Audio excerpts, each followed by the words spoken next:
All right.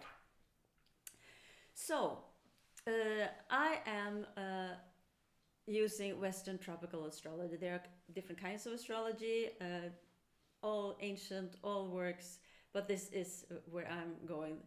I use the whole house system. There are about 30 different house systems that you can use. And this means that there is one sign for each house. And one house, all houses has exactly the same size, 30 degrees around the chart. And a mix of ancient and modern techniques, and I'm learning new things all the time. And there are certain things that I have been doing since the very start. So we'll see how that goes today. The first thing I want to say when it comes to sleep is that good sleep starts in the morning. And for most people, that is like, what? What do you mean in the morning? That's when I get up. Yeah. My experience, because I have too much experience of not sleeping well. I see now when I look here at LinkedIn, I see that I have 6 people here and I bid you welcome. If you want to say something, please say it in the comment section. You can always ask questions. And a like and a heart and something is also good for encouragement for the presenter, which is little old me. So I'm really glad that you're here, and I hope that you will get some good information about sleep. Because the evening tips, if we go back there, the evening tips don't work, and that is what you get. You get evening tips, and you get bedroom tips, which is fine. I mean, sure, if they work for you. But the thing is that they do not work. They don't. If you have chronic sleep problems, they don't work. Because if I go to the next one, long-time sleep issues are never about sleep. We have to dig deeper and see what's going on for real for each individual person. And a few days ago, I posted on LinkedIn that a post about the greatest sin of all. And this is something one of my teachers was telling me when I was going through the second year of the Gestalt Academy. And the story goes that there was a grand piano there, and I had just started studying music and playing the piano and singing and everything. For those who don't know, I'm an opera singer these days. Then I wasn't. I just started my education, my musical education. And he said, will you play something for us? And I was really such a beginner, and I felt like embarrassed. And I said, no, perhaps later in the week. And he said to me, and he's looking straight at me, and he says, Stella, you're committing the greatest sin of all. You're postponing. And I was like, and what I have seen with people, women with sleep problems, is that they postpone the possibility to heal the sleep problems, more than one usually, for good. Because I have found, it's magic, and this is what my clients have said. And the clients these are people with 10 years, 6 years, 14 years, 20 years of problems. And I had problems myself for 45 years, and I sleep well. And I have been burnt out, but I slept well anyways, because I have techniques that are not complicated, and the basic wound of my sleep is fine. And normally people have sleep issues, you go through stress, or you go through like a divorce or mourning or some sort, and you get disturbed, and that's normal. And I would say that up to 3 months, that's like that you can handle. But if you go over 3 months, you need to deal with it. Something needs to be done, because the body wants to sleep. It's not normal, it's not natural, it's not good not to sleep. So postponing, even if you've had problems for like 10, 20, 30 years, and you still get to this point. And the reason is, and I say this from my experience as a Gestalt therapist with 30 years of experience of trauma, is that the sleep issues is a question about safety. And that sounds really weird for some people, I'm sure. It was for me. So I'm going to tell you a little about my story. I was born with severe case of club feet. And these are not my feet. This is not my baby. I found these on the internet, but this is what they looked like, my feet, when I came out. So that which looks like socks on that cute little child there, those are plaster casts. And when I was 18 days old, I was put down into narcosis for the first time, and they put plaster casts to try to like get the feet out into the right position. They did that every third to fifth day. I have all my journals, all my medical records, for 6 months. But my feet did not want to turn into the right position. So then I had my first surgery. And the trauma for the baby, no matter how well intended it was, because it was, and I'm so grateful that every once in a while I have to cry about it. I'm so grateful because I can walk. But the trauma induced on the body of the baby is torture. And I didn't understand, and I didn't know, and I didn't realize that I suffered from severe PTSD because I went through surgery and medical intervention for my first 7 years. I learned to walk 5 times. It was a horror show.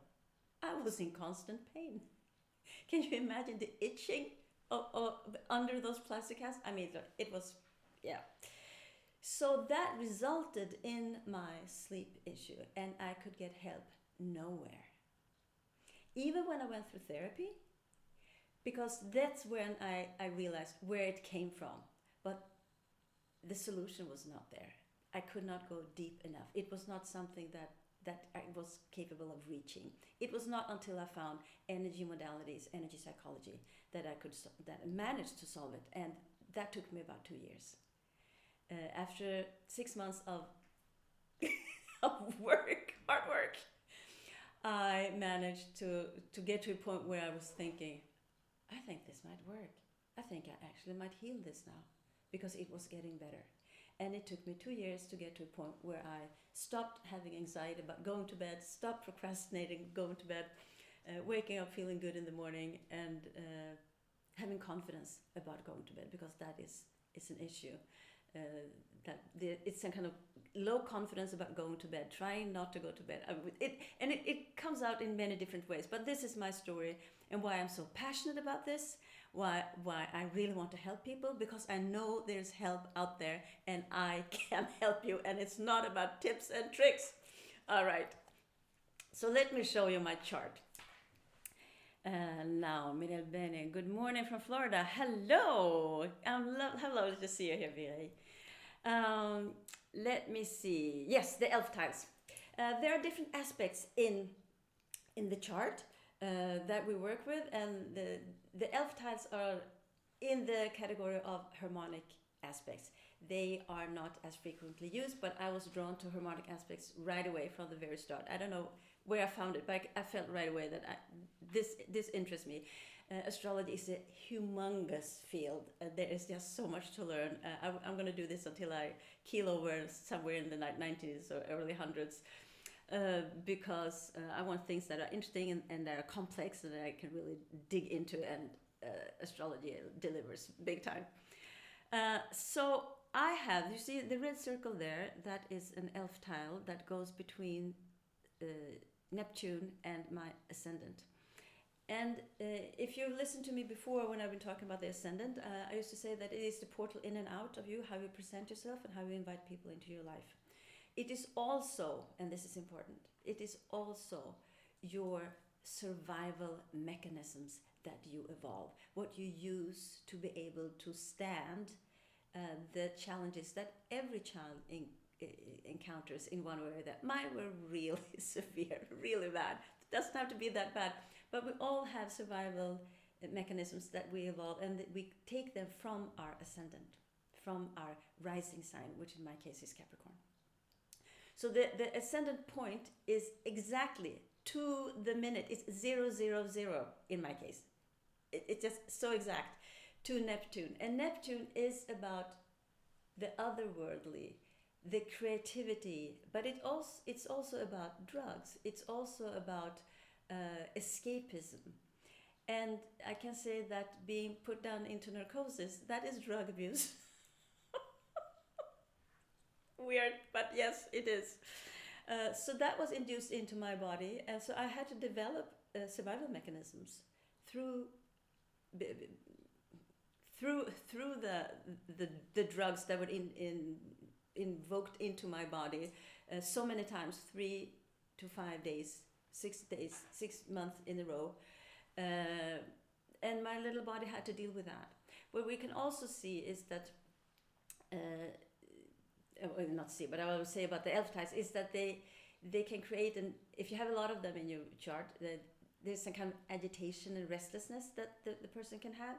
You're prone to instability and or insomnia, and if you have a lot of them, you probably have like a dogged persistence about things. And my dogged persistence when it came to like sleep, yeah, I'm not gonna sleep because it's not safe. It's not safe. In my case, it was not safe to fall asleep. And when I realized that that was the thing, that I could not fall asleep because I wasn't safe, that was like, whoa. Suddenly I really had something to work with that I could understand. So let's go to the next chart. And here Saturn is the ruler of my chart, and Saturn is the ruler of my ascendant. And it has a very close relationship to Neptune. Saturn stands for a lot of things, structure, for instance, but it's also called Father Time. And wherever you have Saturn in your chart, there is some kind of fear that you deal with in that area of your life. And my fear has to do with the beginning and just reaching out into life, just existing. So as you can see here, there is a relationship between Neptune and the ascendant, and Neptune and Saturn. That's called a sextile. But what we can also see is that there is a yod here. The green lines, there are two, one very faint and one strong, and then this blue arrow. That is called a yod, and that is some kind of it says here that I have some trouble with my internet. I hope you can hear me. Where was I? I was at Neptune. Yes, I'm back. Neptune. Yes, the yod. So the green line is an irritant. It's something that is difficult to get to resolve. Something that is back and forth, like the mosquito in the room in the middle of the night, and you try to like ignore it, but as soon as you turn on the light, it's gone, and then you turn it off, and it's that field. You know, you have to make decisions. It can be good for development, evolvement, going forward, but it can also be very irritating. So that the Neptunian relationship to both the ascendant Saturn and Mercury, which is the ruler of my sun, that relationship can be like sort of a little icky. So looking at those two aspects is like, yeah, sleep problems could be an issue for this person. Now, of course, I know my chart very well, and I know my own history, so that way it's easier. But I also want to talk about Chiron. Chiron it's a Centaur, and he was abandoned by his mother. Chiron also stands for the inner child. He was hurt by a poisoned arrow, and so we frequently talk about Chiron as the wounded healer. And he evolved himself into becoming a teacher, a healer, a mentor. He was an artist, he was an astrologer, he was a master, to say the least. But he was also an abandoned child. He was constantly trying to heal himself, and when it didn't work, he healed others. So that was good. Let me see if I can do this. Yes. And in this chart, we can see Chiron down circle, the green K. It has in the elf tiles, the gray lines. There's a lot of elf tiles in this one. So here I was like right away thinking, this could be like sleep issues. There is a faint triangle here between the ascendant, the Chiron, and the IC that is conjunct with Venus. There's always an opposition between the MC and the IC, but because Venus is there, there's this opposition with the MC, and the MC is who people see, your official persona, the what people admire about you. But it's also very Venus here is exact conjunct with the IC, which is where you're coming from, your ancestry, your home, your upbringing. So here we have an opposition, an exact opposition here, and at the same time, Venus, the Ascendant, and Chiron are in this triangle together, with the point pointing at Chiron, the wounded healer, the inner child, and the opposition, the exact opposition, just about, is to Pluto, and that in itself connects. Okay, I think we have something here. It could have to do with siblings or such. So I have like two indications of something is not really that easy, and because of all the elf tiles, I would go to think, sleep. And I know there are sleep issues here and have been for a long time. There's kind of like this restlessness and also this persistent personality that I have to like do it, which you get frequently when you have Saturn ruling your chart. Saturn just does. It's just going, the goat climbing up, for the steep hill or up on the tree. But this indicates for me that there could be sleep problems. Now, what would it look like if I don't have the elf tiles? This is a chart where I don't have the exact time. I did an amateur's rectification because I know this person well. So I could like look through the life of this person and also check out how things are working in his life now. And I decided on this is an Aries rising for sure.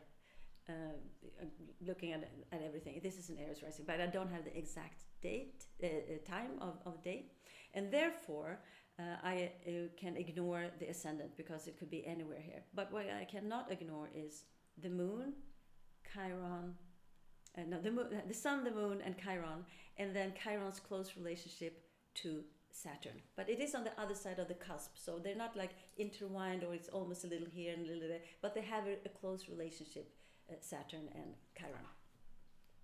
So there is a stellium in Pisces in the 12th house, and the 12th house is the house of the hidden. It's the house where we talk about hospitals, we talk about brothels, prisons, retreats.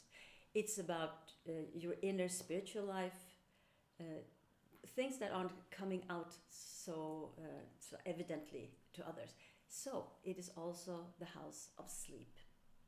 And Pisces, in this person's case, is it's like the otherworldly, and it encompasses everything. It is something like mysticism and almost the occult could be placed here in the 12th house.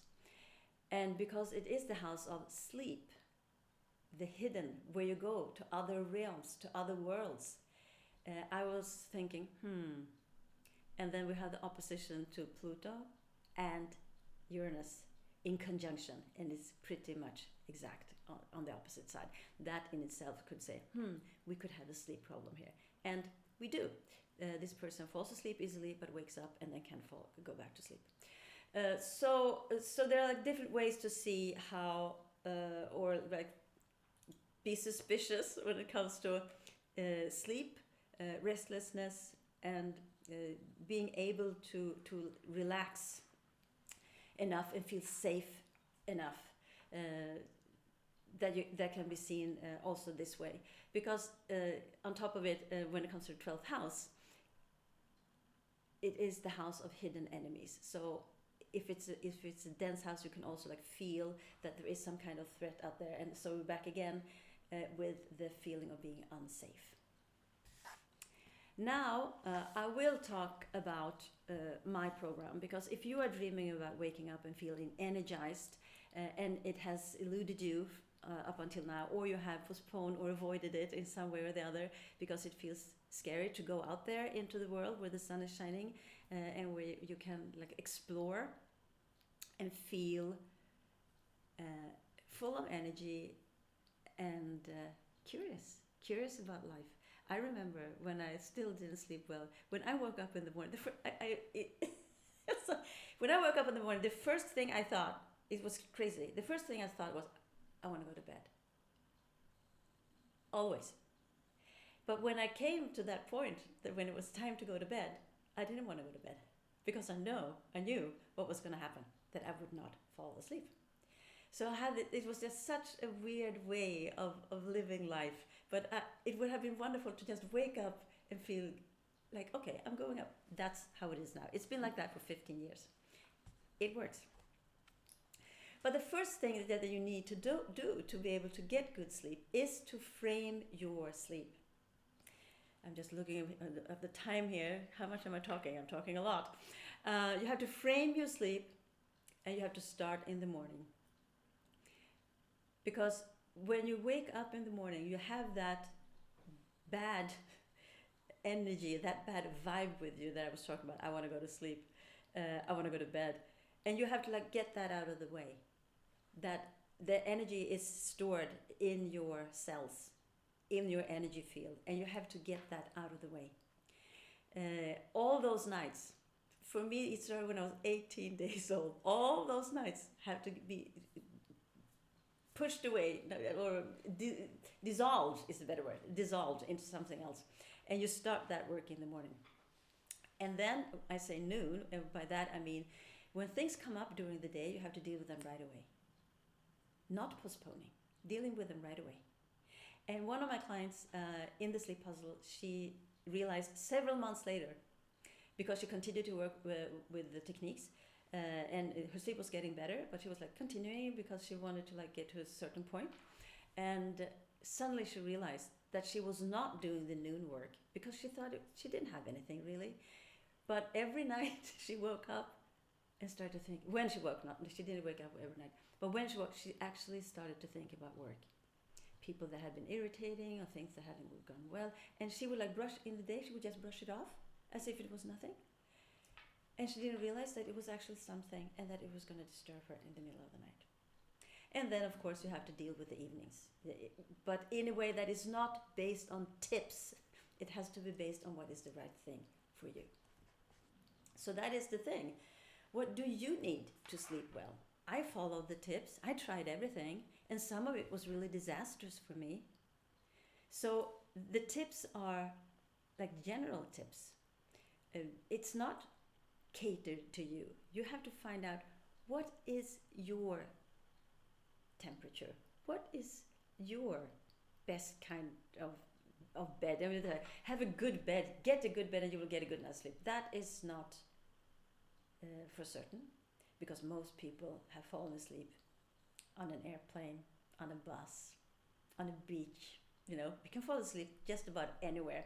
So this whole thing of you gotta have a super good bed is right. You need to have a good bed.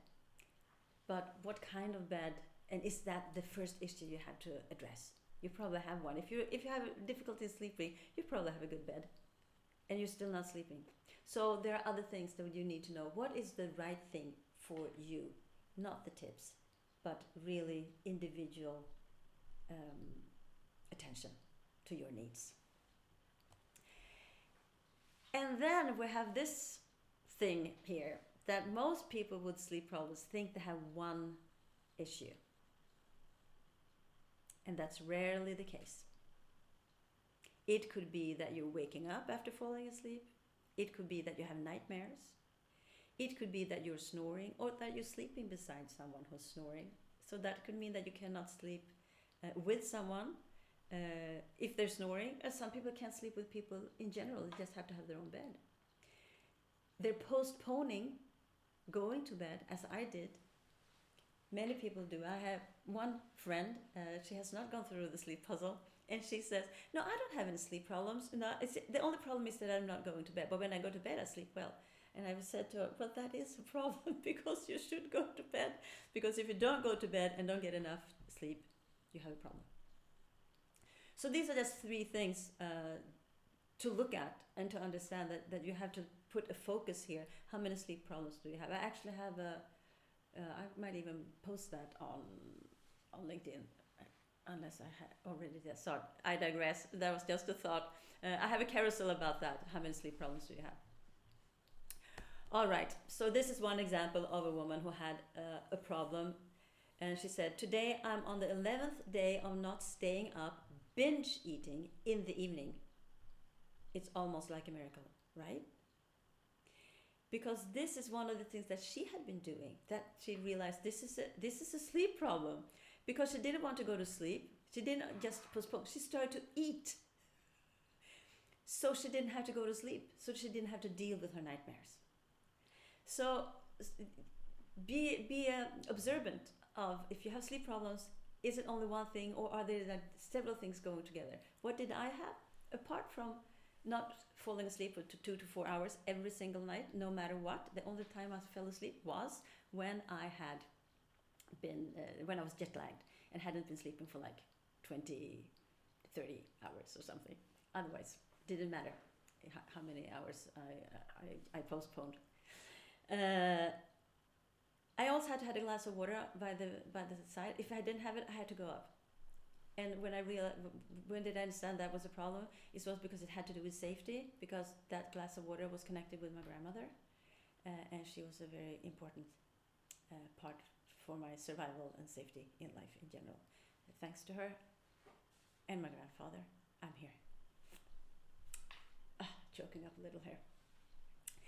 So that was one of my one of them, and then I always, whenever I got into bed, even if my feet were warm, they got cold because the sheets were cold.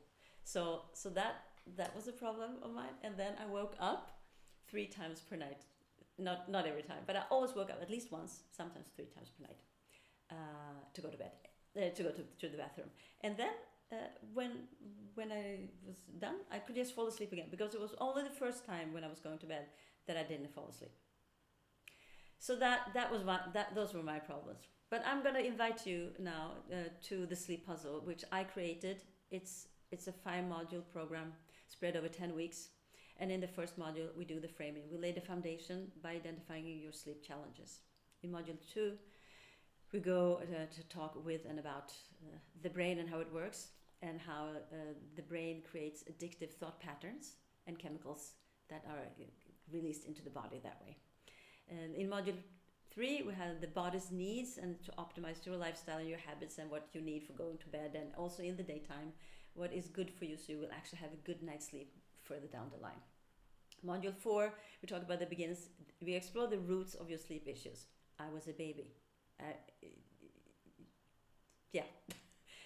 But it can be like the woman I was talking about, she was sent away on a train to the hospital alone, and someone else had to move. It could be different things, but we have to get to the root of what it is, and the root cause is usually way back in time. It doesn't have to be in childhood, but it's usually way back in time.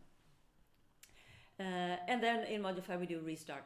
So you can embrace forgiveness and gratitude and renewal as you embark on a journey to reclaim restful sleep, because your body wants to sleep.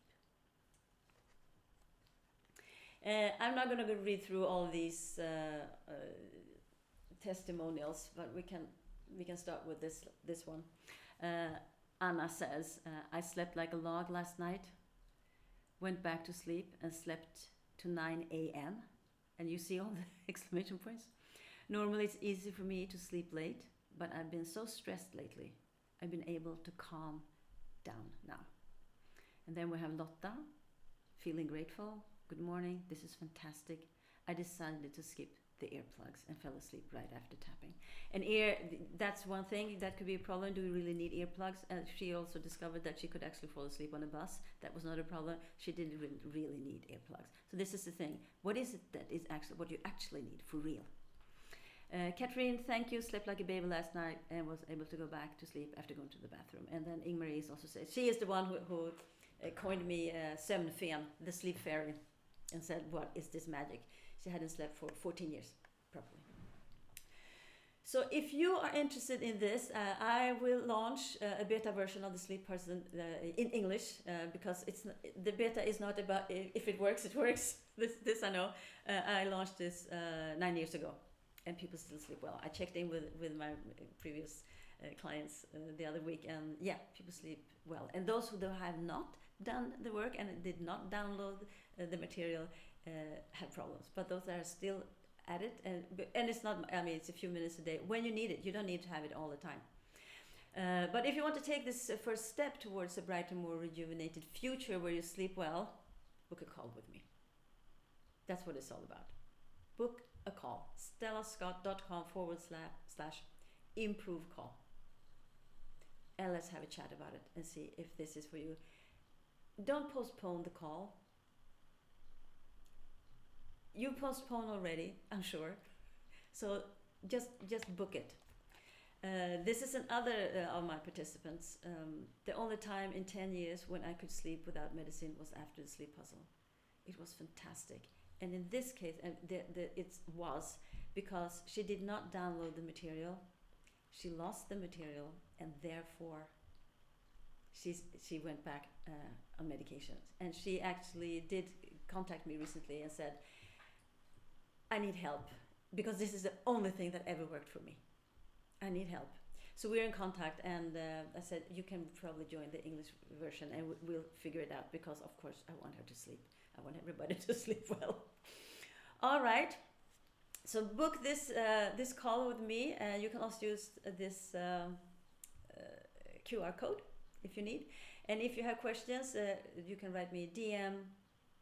If you want to know more about astrology, you can write me a DM. And I'm looking forward to talking to you about this and helping you sleep better. And I can see that I still have 6 beautiful people here. I don't know who you are, but I'm grateful that you're here, and I do hope that you got some nuggets of like what to think about. And talk to me. Call me. No cost. Just a chat to see if this is for you. If you have night sweats and you're in perimenopause, it's not. I could not help myself with that one. Then it didn't work, but my sleep, I still fell asleep, but I woke up sweating. All right, that's it for now. Thank you so much for being here. I wish you a glorious day, and I do hope that you will sleep well tonight. Bye-bye. Talk soon.